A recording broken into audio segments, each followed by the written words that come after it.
So I got a piece of Tallahatta here that'll want to work, and figured I'd bring y'all along with me. I don't work this stuff too awful much, or at least I haven't in the past, but I want to try to do that more in the future. This is from Jonathan Johnson. He's got a lot of really great rock if you want to check him out. Concerning Quartzite, Tallahatta Quartizite. He's got a lot of good stuff. Kind of want to turn the edge here.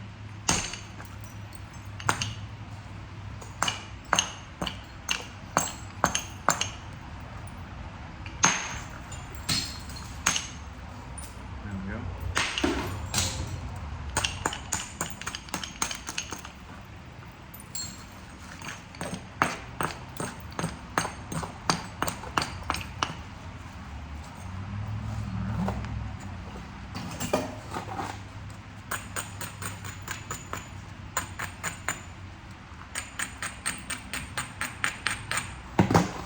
Okay.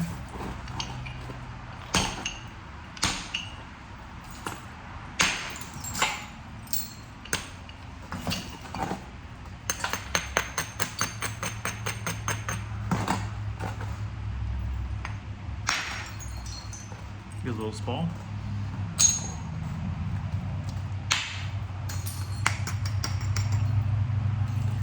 Now I've got some previous videos on Tallahatta, and I do want to warn you, I may make it look really easy, and I don't mean that as a brag or a boast, but this material will teach you how to abrade, because you about can't work it. I suggest to you, you can't work it efficiently without knowing how to abrade. As with any material, you gotta you kinda gotta know the material well. When I first picked this up, I'm used to really tough, difficult working stone. Still threw me for a loop. And this isn't even difficult stone to work. You can't heat it. And the flakes you pull off are just incredible. But number one, you gotta have a high grade. Number two, you gotta know how to abrade. And number three, you gotta have the right tools. As a capo goes by.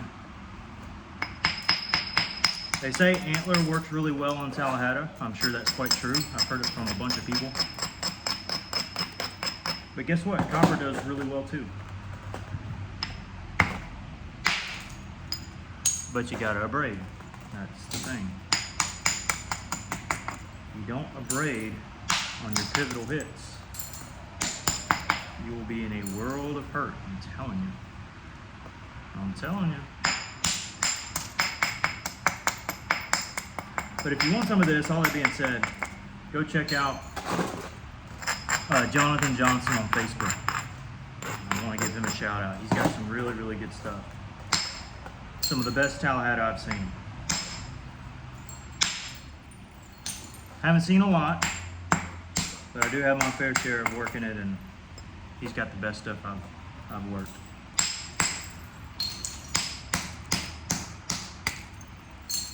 So feel free to check him out. Now instead of driving these flakes all the way across from here to here, there's a low area in the middle, and then it rises up here. So we're gonna have to first take care of one of those edges, so we can prepare both sides. It really doesn't matter, you just need to prepare one, but you need to get rid of that line. You can either get rid of it from the front, from the back, or just round it over. In this case, we can just round it over.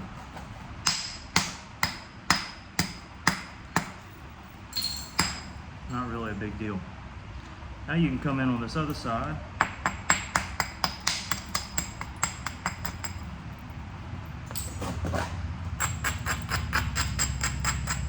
Get it below center line. do a little isolation work.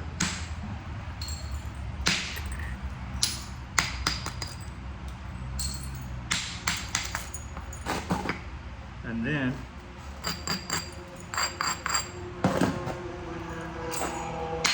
blast it right on over, right to the edge, right to here.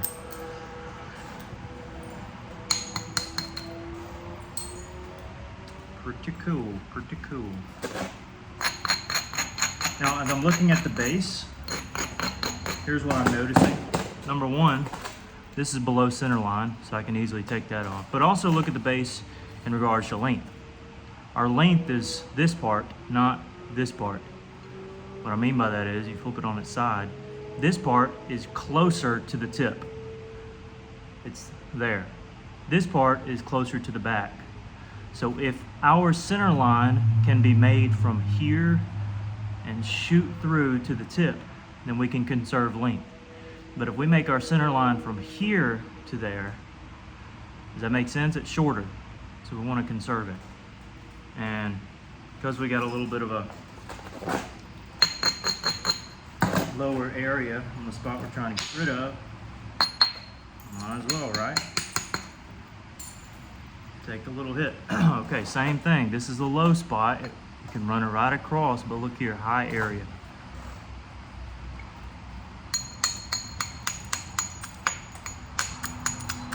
One of those areas has to be clipped off if you want it to roll on over.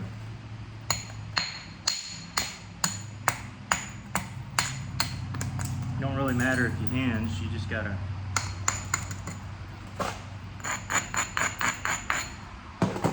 clip it.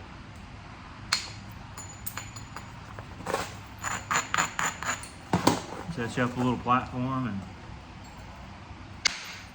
smack. Even went to right there. Well, I don't know what this is from. Oh, that's from right there. So the highest area reached up. I don't know if you see the triangle here. Choom, choom, choom. That triangle was released when we thinned it out. Okay? If we didn't thin that out, there'd still be a high area here that might have caused a hinge, but instead it was able to roll over that triangle.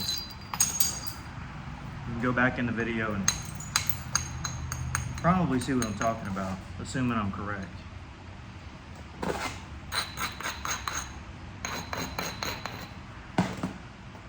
This is just a thinning flake.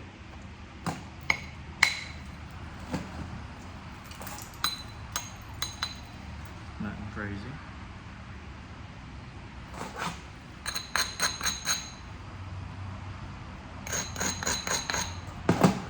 Got a weird spot here at the tip.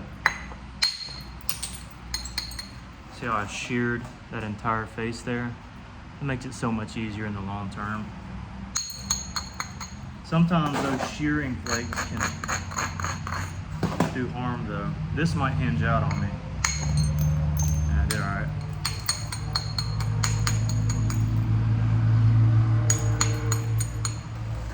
I will say, I'm not gonna sit here and take my time on this. I'm gonna rush through it.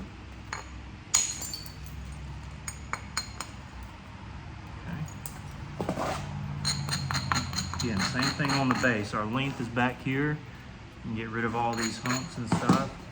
I don't always like coming from the base because you remove a little bit of length. If you can come from the side, that helps. Yeah, you remove a little bit of length still, but and a little bit of width, but that's one way to clear off the base. And more than that, you kind of have a step here, and then now you got a nice ridge to continue to thin this out to the thinness of the base. So now I can come right above where I hit. And I didn't isolate this, but I was able to take a really nice one along that back ridge here and thin out that piece. Now, like I said, you'll have to do a little bit of work on the base. Sometimes I mean, that's just inevitable. If you can work from the corners, that's the best.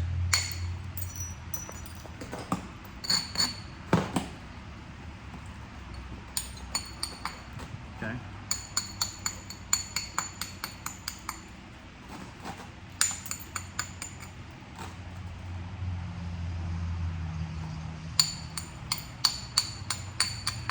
Hitting from the tip, but I'm not removing length from the tip. Again, this is the tip I'm going at from the corner area. And I shot straight back. That allows the platform to go across.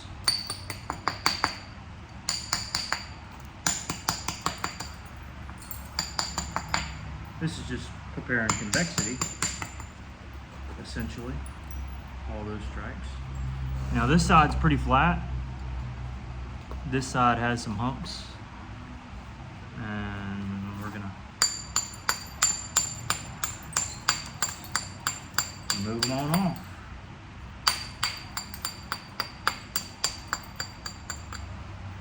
Marshall, what you got in your mouth, bud? Better not be a rock.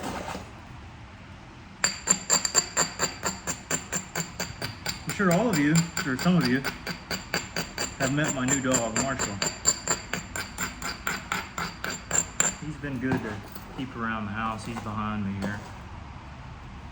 Now we gouged out this area back here. You see the shimmer? So we got an angle here, but we want to come straight across. That will help us out later. So in order to do that, I'm gonna have to isolate. This will be another isolation here.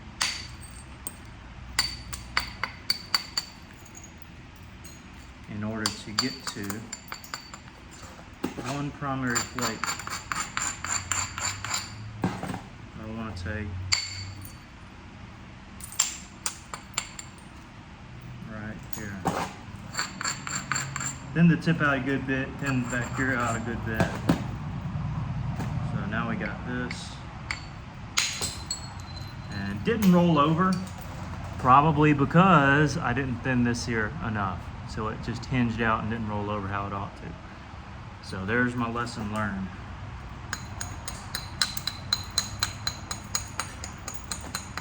Now yeah, you can roll it over after the fact, but usually you want your longer flakes to be the cleanest looking.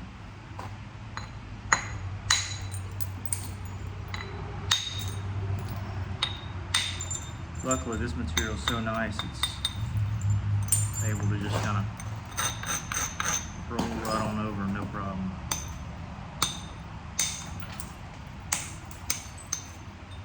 Alright, so got a nice little blade. I am going to break this up into a few different videos, so keep that in mind. And yeah, still got a little high spot here, low spot everywhere else.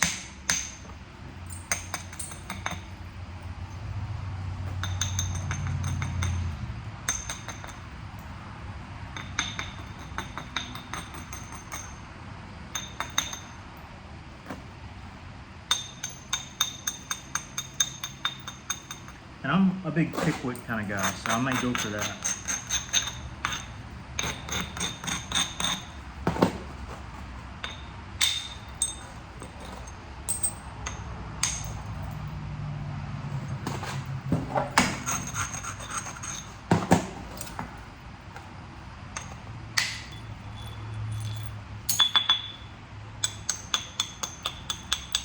This material is very step prone or hinge prone. You'll get a lot of those. So that's just something you gotta expect.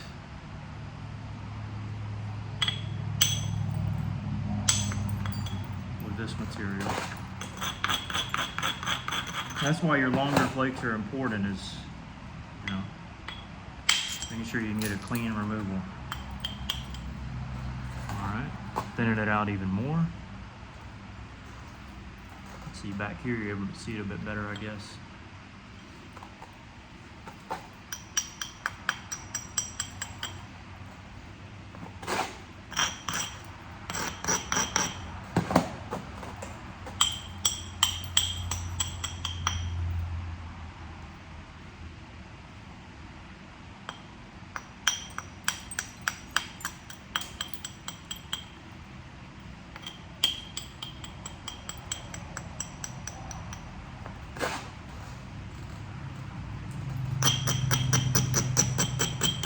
By the way, the bopper I'm currently using is from flintnapping.supplies.com.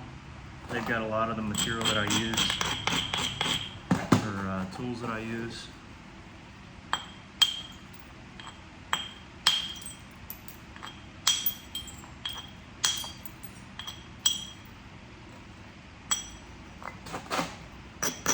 In case you want to know.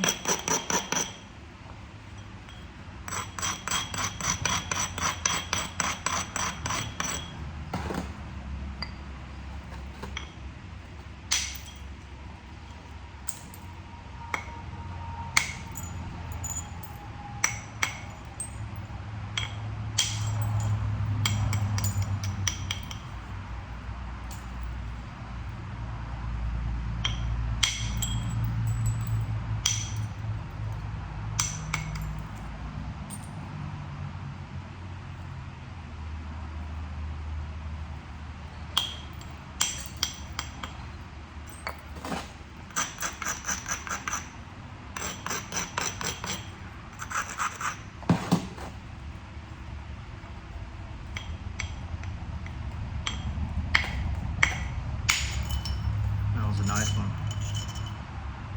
I knew I had my convexity right so that it kind of rolled over, and that's what it did.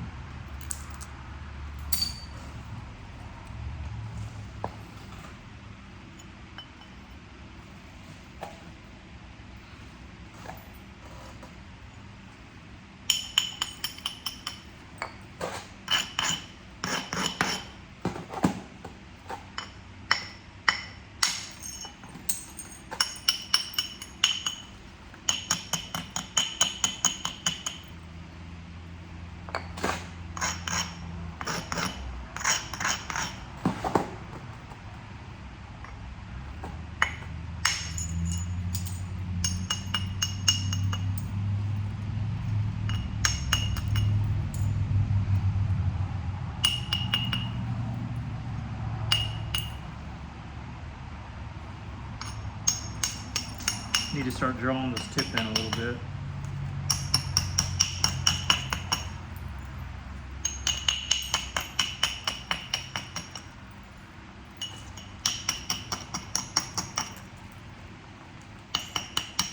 Again, I'm not wanting this to be a super wide point.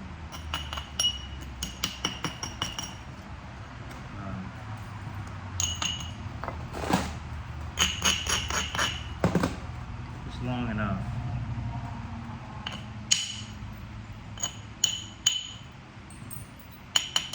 Always be careful around the tip.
Right about the 20-minute mark.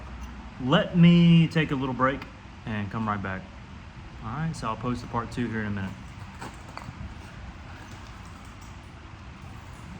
This is part one on working down a Tallahatta biface.